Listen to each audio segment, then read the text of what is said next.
Hi everybody, welcome once again to TFT, Tarot for Today, Divine Dabblings with Oberon and Banshee. This is me, Oberon, with my weekly show, Goth Tarot, and I explore the shadow issues, the darker themes of life, the things that make us sad or miserable, or maybe fill us with our own strange sense of things. So to do this, I do a collective reading using a number of cards from different decks to create a Mystic 7 card pattern, the interlaced descending, ascending pyramids, 6 points and then one in the center. At the end, I also give an affirmation and shadow work from the wonderful deck Earth and Bone, and the backbone of the reading is through the deck, the Santa Muerte Tarot. I use it to construct the first triangle. So let's get right into that then. Move these guys out of the way.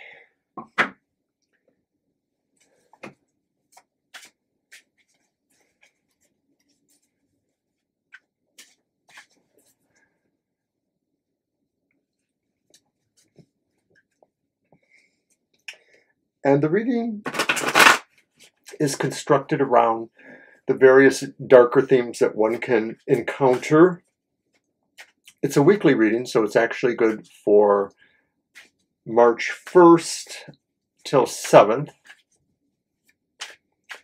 And it is a collective reading, so it's not necessarily for the earth signs or the fire signs. It's for everybody, especially those who ascribe to the more darker themes, emo, gothic, however you want to pertain that. All right, so position 1 is the dark design. It's the general focus or environment at this time, how things seem to be going.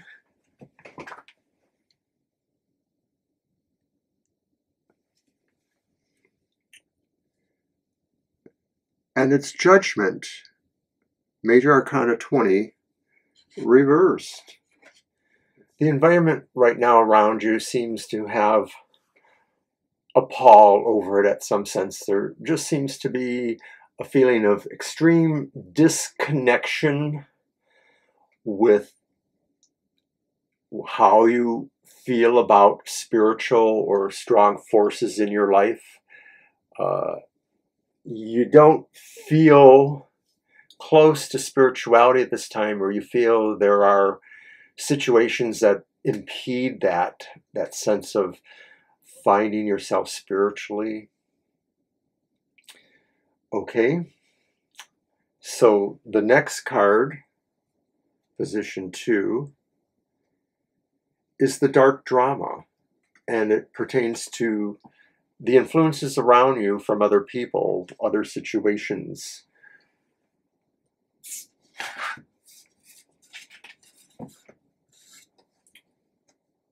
And the dark drama is the Ten of Cups reversed.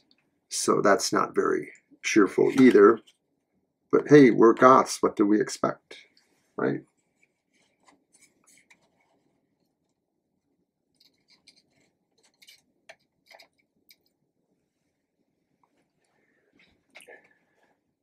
So the dark drama, influences of other people, there's a lot of discohesion or unhappiness in the family. This could pertain to a physical, biological family, but it could also pertain to your family of choice.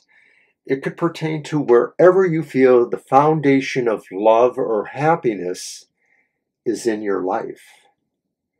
And so this is probably something that is mostly being caused or seen through the interaction with these people.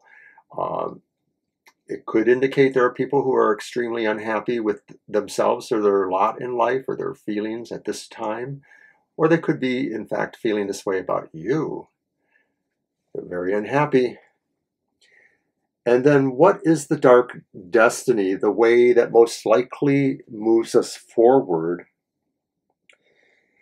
And I think the Knight of Pentacles is here to tell us that the way forward needs careful caution planning, that we can't expect something to be resolved so quickly, that moving towards better, that feeling of disconnection with our natural world or our spiritual world, as well as the unhappiness that may be around you and maybe is caused by people that you thought were friends, or people who don't understand you or don't seem to want to understand you. There is a way forward, but it involves consistency and practicalness. And I'm not saying, goth people, clean up your act and try not being so goth. No, it's really just about taking what your positions are and being consistent. That's it, really. So that's our first triangle. So we're now going to create the second triangle. And I start that off with point 4 from the Goth Tarot, because this position represents the dark shadows.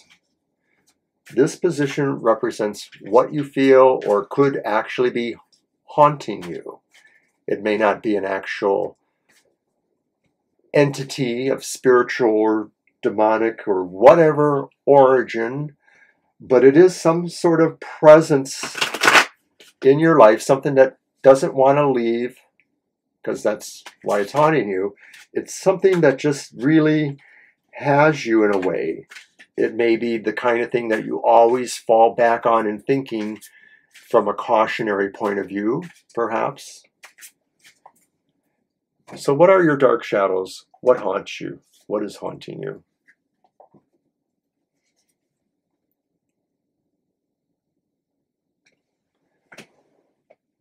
And it's the Fool reversed.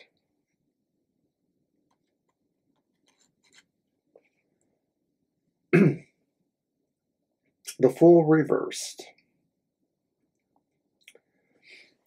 I think what haunts you is that you're afraid to take a daring leap, to sort of move into a new adventure or into something really fulfilling, and kind of letting go and trusting in your intuition, your instinct, really, to make this thing happen. The Fool represents a really great adventure, but I think what haunts you is that you don't feel you can partake in this, or that you feel you don't trust the outcome of fate. That haunts you, that you feel like you can't really see fate or destiny necessarily giving you a good hand. So it's something to think about, something to try to figure out if you can conquer that. But what is the actual, then, dark truth here? What is the reality that you inhabit, and that nothing can necessarily change these other factors, because it's kind of the background or the tapestry of where life really is for you? And for that, I'm using the Night Sun Tarot. The dark and the light are the same, as Robert Blake, the English poet, once said. So what is your dark truth? What is the reality you inhabit? What can it possibly do for you? It's another night. It's the Night Sun's Knight of Wands. So I'm going to slip you up there.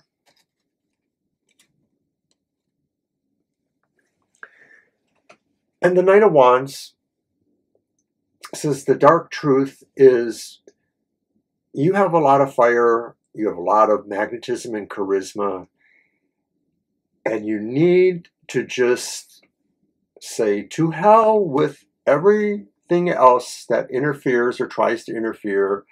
You need to blaze forward yourself, you know, in a way you can still be cautious, like the Knight of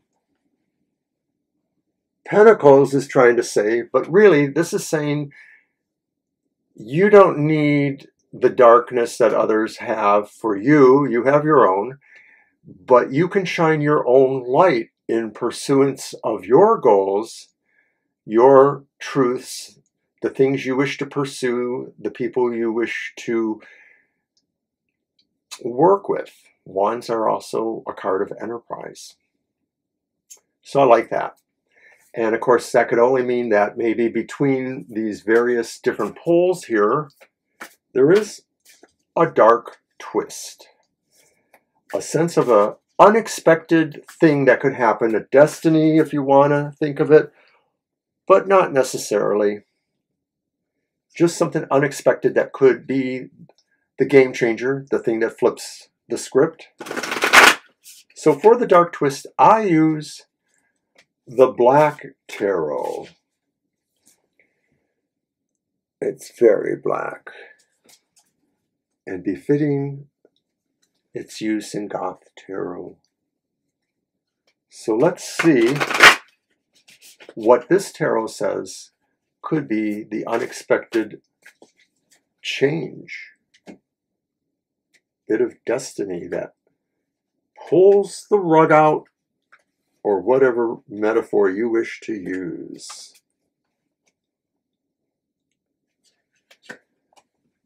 And it's the Six of Cups. It's upright, Six of Cups.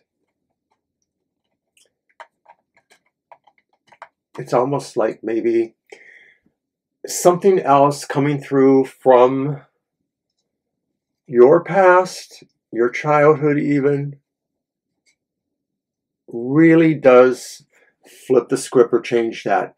Perhaps it's something you can really remember about a time you were happy, or how you equate that. Goth people can be very happy, by the way. They just mostly hate the world. But beyond that, something of your memory, something of the happiness of childhood pulls you out of some of this. I mean, I think it's a good thing to consider if you are charismatically pursuing goals per the dark truth. I don't know. I'm sort of confused because as a twist, I suppose maybe it's not really clear that it's very dramatic, but let's just move on from here then. And so now we're at our final card, which is the central point, the Dark Gift, which I use the Crow's Magic Tarot for. And the Dark Gift is all about your intuition, your special hunches, your abilities or skills that are pretty much yours and yours alone. Other people may have their own, but yours are special to you. They are your dark gift. And with that, you may find ways to win the day for yourself, or to get yourself through all of this. So what is that dark gift? The dark gift. Whoa. Well, it never makes sense, of course. But I did pull it upside down, and I tend to leave my reversals reversed. And it says the dark gift is death reversed. And death reversed speaks of inertia or stagnation, or possibly the time to go very deep and feast or grow upon what is needing to be reincorporated into the basic matter and provide sustenance to grow new things. So I think your gift really is knowing when to totally pull back. Despite the indications of moving forward, I believe the ultimate gift that you have is to know when it is time to really replant that seed, to look into the ground that's being refertilized by the ashes or defeats of yesterday, and put that together into something totally new. Move yourself forward. All right. So now it's time for me to do that little bit of shadow work I like to do with the Earth and Bone Oracle. It's a wonderful set of oracle cards by Syrian Shadow.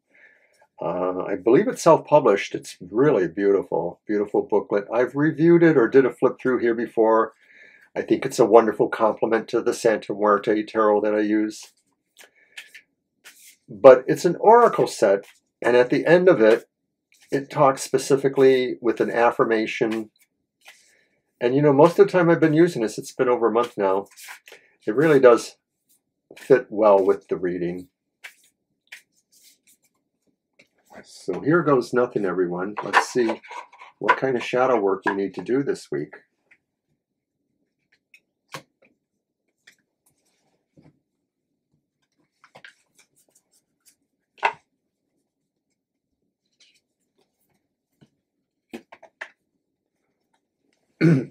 It's the pack.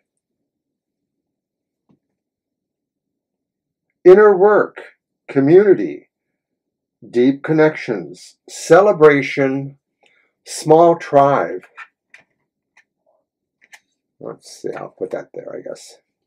So I find that very interesting, of course, because a lot of the components of the reading sort of suggested going it alone, waiting for renewal. This one might give us something else to consider too. The Pact, Inner Work Community, Deep Connections, Celebration, Soul Tribe. Have you found those people who hold space for you? Those people who allow you as much time as you need to talk, if you need it, or to be unabashedly yourself and act as you wish. These individuals do exist and they can be found. Seeking the help that you require is entirely your choice. There are forms of healing found in counseling and talking circles. Some people are fortunate enough to receive support from friends and family, as well as from pets, animals, and plants. It's essential to be able to talk and express your truth to those who are simply listening and accepting you into their hearts. Your story may not be for everyone to hear, but you can find the support that will aid you so that you may align with your highest self. You can communicate with Mother Earth, and if you like, upload your burdens on her. She is compassionate, nurturing, and helpful in transferring whatever energy you don't want to bear. Examine what you want to leave behind. Like a snake losing its skin or a butterfly emerging from its cocoon, you must let the earth transform it. Allow yourself to gather and release this energy by sitting in prayer or meditation in nature. It's important to remember that before you can help others or be of service to them, you must first heal yourself. And everyone's journey is unique.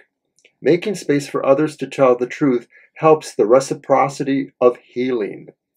If you've noticed this need in someone else, you might be getting a call to be a healer. The ability to listen is the first step in the healing process. Practice listening without biases or judgments. Become more receptive to completely hearing with all of your senses. Allow someone as much time as they need and make sure they have a secure place to express themselves.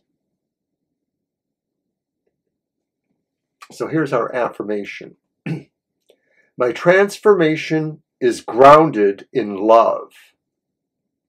I am in complete balance. So that is our work for the week in Goth Tarot. I think there's a dichotomy here a little bit.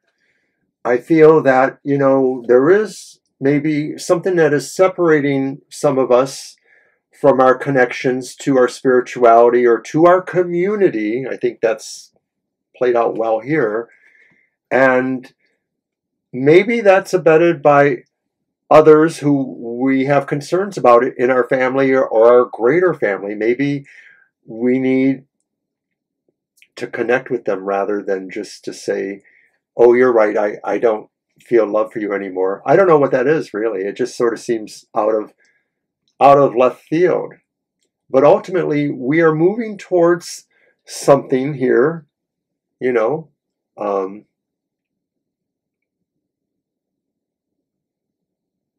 we have to get beyond that thing there that's saying, I don't want to try this. The seeds are ready to grow, and I think we just need to connect with those who share mutual growth with us. So that's what I have for Goth Tarot this week, and I thank you all for coming. I'll see you next time.